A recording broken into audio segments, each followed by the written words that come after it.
Os horrores sombrios de Jurassic Park lá no canal Keifal. Então bora lá reagir, deixar teu like, comenta, inscreva. Vamos agora. Este vídeo contém conteúdo, adicionamento, tá. Vamos lá. Uma fita aí, antiga, rodando, VHS, né? Insira ouvir. Os horrores de Jurassic Park, vamos lá. Tô curioso pra ver esses horrores aí, né, do Jurassic Park. Olá, seres vivos. Hoje nós iremos falar sobre dinossauros, mas Beleza. não apenas sobre isso. Acho maneiro. Jurassic Park é uma saga que fez muito sucesso nos cinemas, conhecido por retratar uma trama muito voltada para um tipo de aventura fantasiosa, um aspecto que foi se desenvolvendo cada vez mais no decorrer das sequências. Porém, a verdade é que o universo de Jurassic Park é muito mais sombrio do que se apresenta nos filmes. E por mais que até seja possível notar alguns pequenos traços desse horror na adaptação de Spielberg, o romance de Michael Crichton, ao qual serviu como base para os cinemas, narra uma história obscura e perturbadora que nunca foi mostrada nos filmes. E é sabendo disso que no vídeo de hoje nós iremos conhecer a verdade. Essa eu não sabia não, que o Jurassic Park tinha sido baseado em livros, né? Então achei que o filme fosse tipo uma ideia criada pelo Spielberg, não que o Spielberg tivesse pegado como base uma sequência de livros, então, para poder fazer o filme do Jurassic Park, né? Verdadeira história de terror. Interessante, não sabia. De Jurassic Park e entender a fundo os horrores de seu universo sombrio. Antes eu quero dizer para considerar se tornar um membro do canal, caso goste dos meus conteúdos. E se isso não for possível, apenas um comentário e inscrição deixar meu like, mais do que o suficiente. Então, sem demorar muito, pega um café e vamos pro vídeo, porque a história é longa e com muitos dentes. Tô sem café, mas eu tô aqui com minha aguinha, né?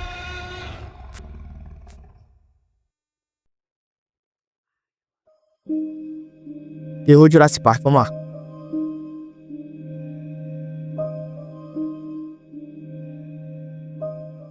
Vamos começar primeiramente com uma pergunta. O filme Jurassic Park de 1993 era um filme de terror? Bem, por mais que essa pergunta pareça... Rapaz, acho que não, só. Acho que não, pelo já tive todos os Jurassic Park e pra mim acho que não. Acho que não foi feito um filme que foi feito pra ser de terror, não. Acho que mais foi feito pra ser tipo um filme só de aventura, né, então. Um tanto óbvia para muitos, ela na verdade pode não ser tão simples. O filme dirigido por Steven Spielberg, idealizado a partir da adaptação do livro Jurassic Park do autor Michael Crichton, originalmente era de fato uma obra de terror. Contudo, esse aspecto de terror, você não sabia. Foi amplamente desconsiderado na adaptação para os cinemas. Caramba! E você deve estar se perguntando por que o conceito original do livro foi descartado. Isso é uma coisa bem simples de entender. Spielberg sempre teve um fascínio por dinossauros e queria trazer com seu filme algo que retratasse essas criaturas de uma forma que nunca foi feita até então. Isso porque antes de Jurassic Park, efeitos especiais do cinema eram basicamente isso.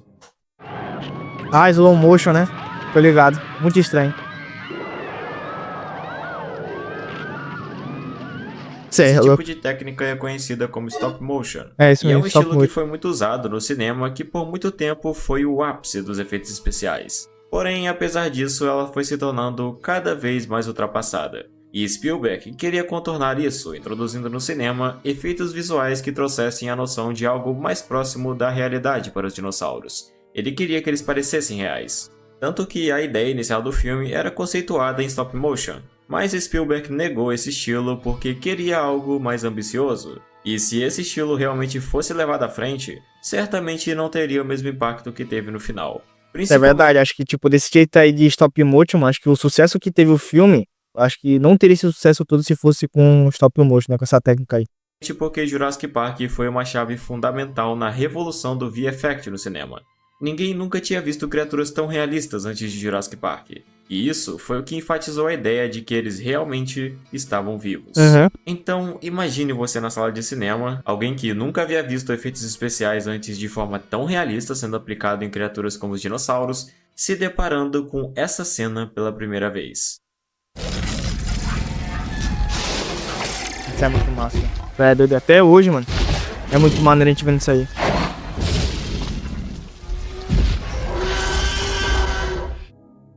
Até hoje, essa é uma das cenas mais perfeitas já feitas no cinema e, sinceramente, parece que ela nunca envelhece de tão boa que é. Isso é verdade. Então, sabendo disso, não é... Mas eu tô falando mesmo com o passar do ano, mano, essa cena ainda continua sendo uma cena lendária, mano, sendo uma cena muito bem feita.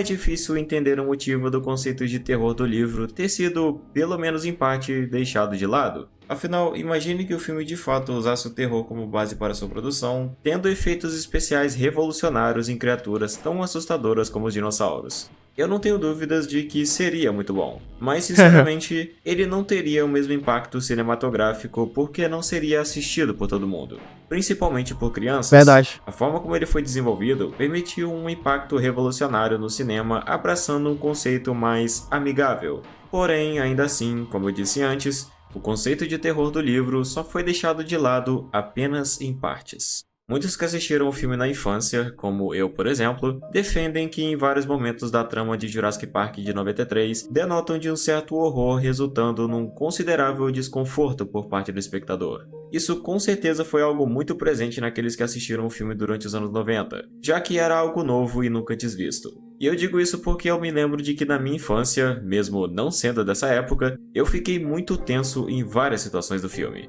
Nessa parte que o Tiranossauro aparece, por exemplo, Isso aqui é uma verdade. Eu também, tipo, eu assisti esse filme aqui várias vezes, né, e tal. Hoje em dia eu não sinto mais, assim, medo, mas, tipo, quando eu era guri, pô, assistia isso aí, né, porque passava, se não me engano, era na Record, se não me engano, foi no... Acho que era na Record que eu assisti esse filme a primeira vez.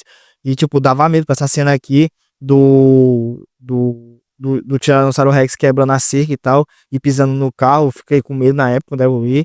Tem na parte também que eles estão dentro da cozinha e o Velociraptor tá lá tentando abrir a porta, né, e tentando caçar eles. Também é uma cena que tô assistindo criança, no caso eu como assisti, me dava medo também, então, é. eu me lembro que eu quase não me mexia, porque o risco parecia muito real pra mim. Mas eu acredito que uma das cenas do filme em que isso fica muito evidente é a clássica cena da cozinha onde os Velociraptors estão procurando as Essa aí crianças. dá medo Uma mesmo. situação que denota de um ar não apenas aterrorizante, como também angustiante, pela maneira como ela flui. Por esse motivo que, para muitos na infância, Jurassic Park funcionou como um autêntico filme de terror. Mas, nesse sentido, é mais sensato dizer que, no geral, o filme funciona de modo a estabelecer um conceito de light horror, apresentando vários momentos que flertam com o terror, mas não sendo a base para a trama. Sim, sim, sim. Contudo, esse não é o mesmo caso do livro. Pô, agora ele falando do livro acima, mano, que eu dei até vontade de ler esse livro aí, né, e tal, porque pra saber como é que é a história real do Jurassic Park, né, e tal, porque eu só conheço a história dos filmes, né, então, eu vou ver se um dia eu paro pra mim ler esse livro, porque eu tô bem curioso pra ver como é que é essa história do original do livro do Jurassic Park, né.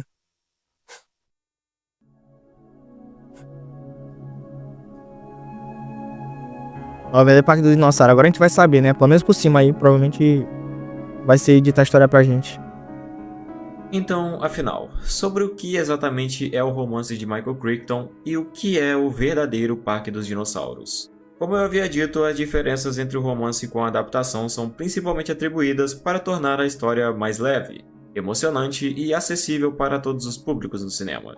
O livro tem uma narrativa Ainda tem essa, né, também, tipo, pelo jeito que o Spielberg que fez o filme, ficou um filme mais light, né, então um filme mais de boa, tanto que é um filme que tem até classificação livre, porque é um filme que ficou bacana pra todas as idades assistirem, porque se fosse no quesito de um filme de terror, tinha sido um pequeno grupo de pessoas que iriam assistir esse filme, então seria um filme que não seria tão famoso como ele é, por causa que ele só é famoso desse jeito que ele é, porque é um filme de aventura, já é um filme mais light, todo mundo já pode assistir, mas como a gente for dito aí, algumas partes dá um pouco de medo, então, principalmente pra quem é criança, mas pra quem já é jovem, ou adulto já mesmo, essas partes aí, a qual que eu até citei aqui que eu falei e tal, se torna até uma parte de boa, né, então, mas é interessante isso aí, né, mano, fiquei impressionado com essas partes. com um tom muito mais sério e sombrio, se voltando a uma filosofia que critica a ganância corporativa e a ignorância acerca do pensamento de que a tecnologia pode ser completamente controlada pelos humanos. Já vimos isso inclusive em outra obra icônica chamada I Have No Mouth and I'm a Scream,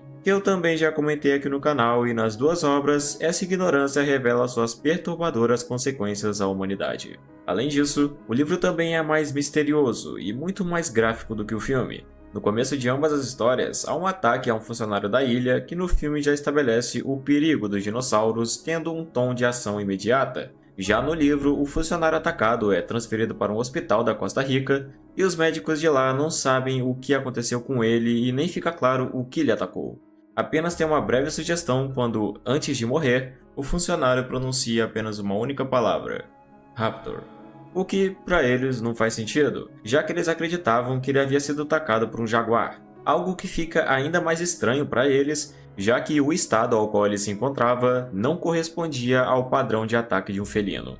E o que faz logo esse início ser perturbador é a forma como as condições do homem são descritas, explicando os detalhes de sua carne exposta, ossos quebrados e marcas de garras por todo o corpo. Uma Caramba. descrição que é proferida de forma tão detalhada que imediatamente leva o leitor a um sentimento de angústia. E isso só é tão pior no livro porque, fora de uma tela, a falta de informação visual leva você a imaginar o que aconteceu, fazendo com que o impacto seja ainda maior, principalmente por conta da brutalidade e gore das descrições de Crichton. Um dos acontecimentos do filme que tem uma breve sugestão acerca dessa brutalidade dos dinossauros e que por acaso me deixou bem chocado quando eu vi pela primeira vez é a morte de John Arnott, que no longa é revelada quando Ellie encontra seu braço, levando a uma sugestão bem macabra. Porém, no livro, o fim desse personagem foi descrito com detalhes de como os raptores atacaram Arnott, deixando seu corpo parcialmente devorado e irreconhecível. Caramba, o cara Isso se virou repete carne com outro moída. personagem também, que tem um dos desfechos mais icônicos, sendo ele o de Dennis Nedry. O gordinho, De né? fato, no É o filme gordinho. ele é um dos personagens que tem um dos finais mais trágicos em evidência. Mas quando olhamos para o livro, o final dele se torna ainda mais brutal. No original isso acontece basicamente do mesmo jeito, com o Dilophosauro cuspindo veneno no seu rosto. Mas no livro é muito mais detalhado como procedeu o sofrimento do personagem. Depois de ser envenenado, ele fica imediatamente cego e entra em pânico, enquanto ao mesmo tempo ele sente algo rasgando sua barriga. Mas por conta do veneno ele não consegue nem perceber que está sendo devorado. Caraca, Culminando no trágico fim do personagem quando a única coisa que resta para Dennis é implorar para que tudo isso acabe. Apesar disso, cê é louco, tenebras, mano. Caramba, sou tenebroso demais essa morte desse cara aí. uma das partes mais perturbadoras do livro é tida no prólogo da história, uma parte que, digamos, envolve um grupo de compsognathus e um bebê no berço. Ah, E eu não, não aí vou já é nem loucura. mesmo detalhar muito sobre Não, isso porque é realmente perturbador. Olhando num aspecto geral, a narrativa do livro é muito mais densa e obscura, evidenciado tanto na violência e no tom realístico imposto pela ideia do que acontece quando os dinossauros fogem, algo que primordialmente ganha mais importância com a fuga dos velociraptores, que no livro desde o começo são trabalhados em narrativa pelo autor, retratando como eles são seres realmente inteligentes e vorazes. Isso cria uma característica particularmente monstruosa para os raptores, já que eles realmente agem como monstros que matam mesmo quando não têm fome. É até dito em um momento que é como se eles simplesmente gostassem de matar. E no é, isso é verdade. No filme, até essa parte. Eles citam, né, no filme que eles gostam de fazer isso só por pura diversão, né? Os Velociraptor. assim por necessidade. Por isso que quando eles fogem, um momento que é construído durante o livro para acontecer mais lá pro final, o leitor realmente entende o terror que eles representam. Robert Muddle é um personagem que assume o papel responsável pela contenção dos dinossauros no parque. No filme ele não tem muito aprofundamento, mas no livro ele é um dos personagens que tem a visão mais realista acerca da inteligência dos raptores. O contexto que o livro impõe reforça principalmente a ideia de que as criaturas do parque são formadas a partir de misturas genéticas que apenas os definem como aberrações, e não dinossauros. Muito disso por conta da crítica do livro à ilusão humana do controle sobre a natureza.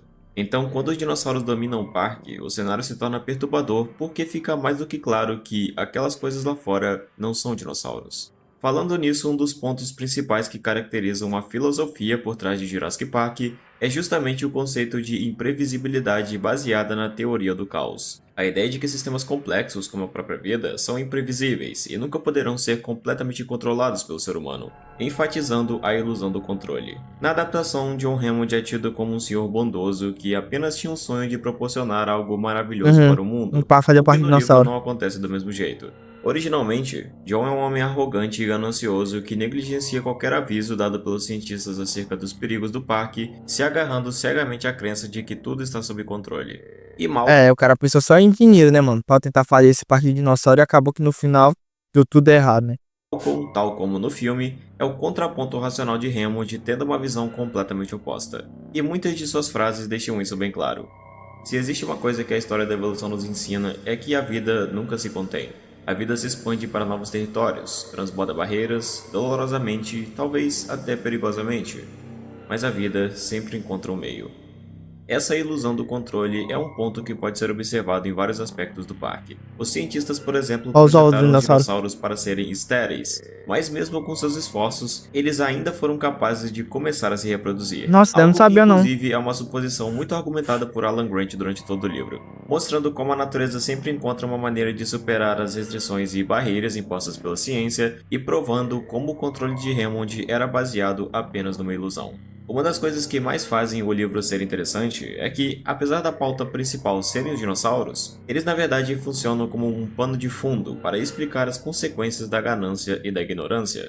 Um dos temas mais importantes que levam à construção da narrativa filosófica de Jurassic Park é o conceito de hubris, Não a sei o que é isso. arrogância de acreditar que brincar de ser Deus não tem suas consequências. Esse termo tem suas raízes na tragédia grega, onde personagens sofriam por desafiarem forças maiores do que eles.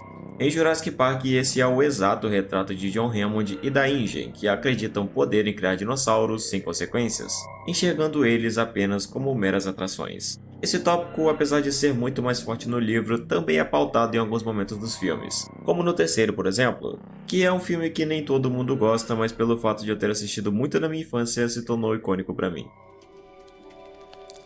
This is how you make dinosaurs? No. This is how you play God. Se brincar de Deus, ha.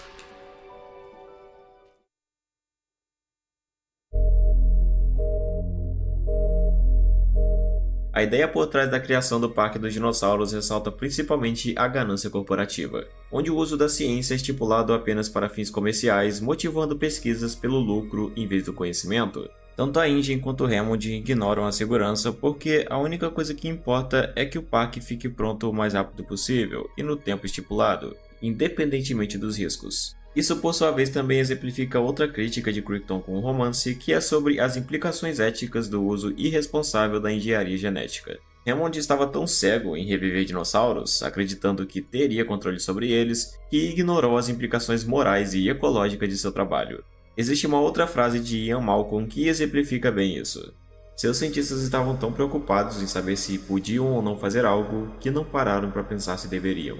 Isso, por sua vez, corrobora para Isso explicar é verdade, porque tipo, ele só tava pensando só em criar e fazer dinheiro, ganhar com aquela ciência ali, né, com aquele projeto, né, então, não pensaram no que poderia acontecer, mano, entendeu? Nas consequências do que poderia acontecer, eles fazendo com que o dinossauro voltasse à vida, né, então, foi muita besteira esses caras aí do Jurassic Park fazer reviver esse dinossauro, né, então. alguns dos horrores mais sombrios do enredo de Jurassic Park. Esses dinossauros são biologicamente tidos como monstros de fato, porque não existia uma maneira de trazer essas criaturas de volta à vida, não sendo por alterações do seu genoma, o que faz com que apenas uma pequena parte de seu DNA seja de fato de dinossauro. No livro, a ciência por trás da criação desses animais é inclusive algo muito mais aprofundado e até mais maçante de certo modo, mas funciona muito bem para convencer o leitor sobre a forma como isso pode ser feito, porque Crichton escreve de uma maneira científica que mescla fatos biológicos e tecnológicos com conceitos fictícios.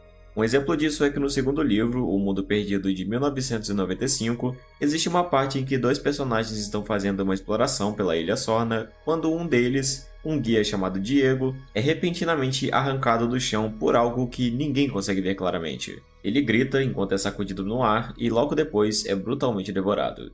Mais tarde é revelado que a criatura responsável por isso era um Carnotauro, mas acontece que devido às alterações no genoma dos dinossauros, parte de seu DNA é constituído de animais modernos para que seja completado. E o motivo de ninguém ter conseguido identificar quem estava atacando o guia é porque os Carnotauros no livro têm parte de seu genoma composto por DNA de camaleões, permitindo a eles a habilidade de camuflagem entre as árvores. Muito por conta disso que no livro os Carnotauros são uma das maiores provas do olhar de terror dado aos dinossauros que são de fato vistos como monstros. Essa parte do livro inclusive é referenciada. Isso aí é interessante, né? Esse é o famoso dinossauro híbrido, então, ou seja, metade dinossauro e metade de outro animal, né? Então, da hora. Você já tinha ouvido falar já desses dinossauro híbrido, então, de jogos também já.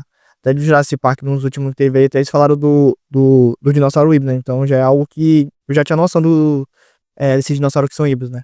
Com Indominus Rex em Jurassic Indominus World, Rex, em uma cena exatamente. que ele ataca os soldados na floresta. Que é o dinossauro modificado. De certo modo, isso já permite que se possa definir os dinossauros como híbridos. Mas o conceito de híbrido só foi de fato mais trabalhada fora dos livros, principalmente com a chegada de Jurassic World e suas sequências posteriores que pautaram esse tema de modo mais explícito.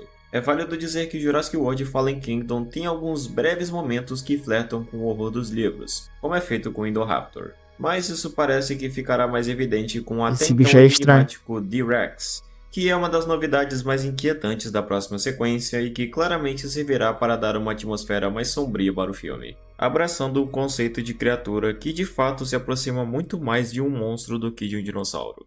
É curioso, mas essa ideia de híbrido não necessariamente é um elemento original dos filmes. Em 2002 houve uma atração no parque da Universal Studios durante o evento Halloween Horror Nights 12 que apresentou ao público o que foi chamado de Project Evolution, uma casa assombrada que serviria como uma experiência de terror aos visitantes. E é sensato dizer que essa atração trouxe alguns dos horrores mais sombrios que nunca foram vistos nem nos filmes nem nos livros. Foi ali onde, por exemplo, surgiu um dos primeiros conceitos de híbridos conhecidos como Grab Nibble, um híbrido de várias espécies marítimas com uma aparência bem bizarra. Caramba, estranhão, né? Provavelmente o conceito mais sombrio dessa atração era o conceito de híbrido humano-dinossauro. Ah, não, mano, que loucura é essa, mano? Meu Deus. Dilophoman, uma criatura que, como o nome sugere, era um híbrido de um humano com Dilophosauro. E na atração eles vagavam ativamente pelo cenário, mesmo que aparentemente não sendo tão agressivos. Que loucura é essa? Apesar de ser uma criatura bem perturbadora, houveram outros dois tipos nesse mesmo conceito, que também foram planejados para a experiência, apesar de nunca terem efetivamente aparecido na atração. Esse foi o caso do Pterodactyl, um pterossauro meio humano e meio pteranodonte, e também um híbrido obscuro conhecido pelo nome de Dinoman, que seria conceituado numa mistura de Triceratops com um humano. Triceratops, cara. Essa perturbadora semelhante a de um amálgama de touro com rinoceronte. Feio demais, sem mano. sombra de dúvidas, esse conceito de híbrido antropomorfo explorado nessa atração seria algo perturbador se retratado em algum filme. De fato, o filme de Jurassic Park... Isso aqui é verdade, mano. Se ele chegasse a jogar isso aí pra um filme, mano, seria muito estranho, mano. Até de ver um dinossauro metade humano, mano. Caramba, já é estranho de ver os híbridos um dinossauro misturado com outro dinossauro. Nos filmes novos aí que teve do Jurassic Park, já é estranho de ver, né, e tal, que teve vários aí que... No último filme que teve, foram vários dinossauros híbridos que foram apresentados pra gente. Já era estranho, imagine humano com dinossauro. Até seria 2 vezes mais estranho ainda, né? É uma obra que transmite uma mensagem relativamente sombria, mas acima de tudo emocionante. Eu até hoje me sinto admirado com o sonho de John Hammond em trazer algo que fosse maravilhoso para o mundo, tal como a beleza de seu parque que se torna poética em vários momentos.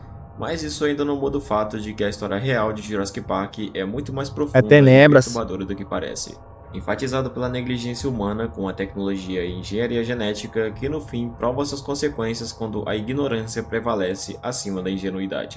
Quando o homem quer brincar de ser Deus, né? Se resume em consequências horríveis, fazendo de Jurassic Park uma autêntica história de terror onde, embora dinossauros sejam um problema persistente, o verdadeiro problema não são eles, e sim os humanos. Sim os próprios humanos. Isso mesmo, mesma coisa. Os humanos querem brincar de Deus, né? Como o Charlie Plants. Mas, tipo, eu fiquei muito interessado em saber, em ler a história completa dos livros do dinossauro, pra me ver como é que é realmente mesmo. A gente viu por cima aqui mais ou menos como é que é a história do livro, mas eu tô bem curioso pra me ler e tirar minhas próprias conclusões do livro e tal, do Jurassic Park. Porque os filmes eu achei muito maneiro, os filmes antigos são bons, os novos agora são bons. O último que lançou, mais ou menos e tal, que tem até a mulher... a Viúva Negra e tal lá no filme, achei mais ou menos, mas são muito bom. Pra quem nunca assistiu pro Jurassic Park, é muito maneiro. Eu prefiro os antigão e tal, são muito mais bacana do que os novos, mas os novos também não deixam de ser maneiro. Mas é isso, galera, espero que tenham gostado. Deixa o teu likezão, comenta aqui embaixo se você já leu ou não os livros do Jurassic Park, eu sei a opinião de vocês. Se vocês não leram, assim como eu, mas assistiram só os filmes, comenta aqui embaixo também que eu saber a opinião de vocês. Comenta aqui embaixo qual dos filmes, qual você acha o mais legal de todos. Eu, pra mim, acho que o primeiro acho mais legal, o primeiro ou o segundo ali também acho bacana. Então comenta aqui embaixo qual vocês preferem. Eu quero saber a opinião de vocês. Se inscreva no canal. Deixa o like aí. Comenta nos próximos vídeos contido antes. Eu quero saber se inscreve aqui pelo canal. Me siga no meu Instagram que vai estar aqui embaixo. Acho que do mais é isso. Obrigado por ter assistido. Valeu, até a próxima. Fui.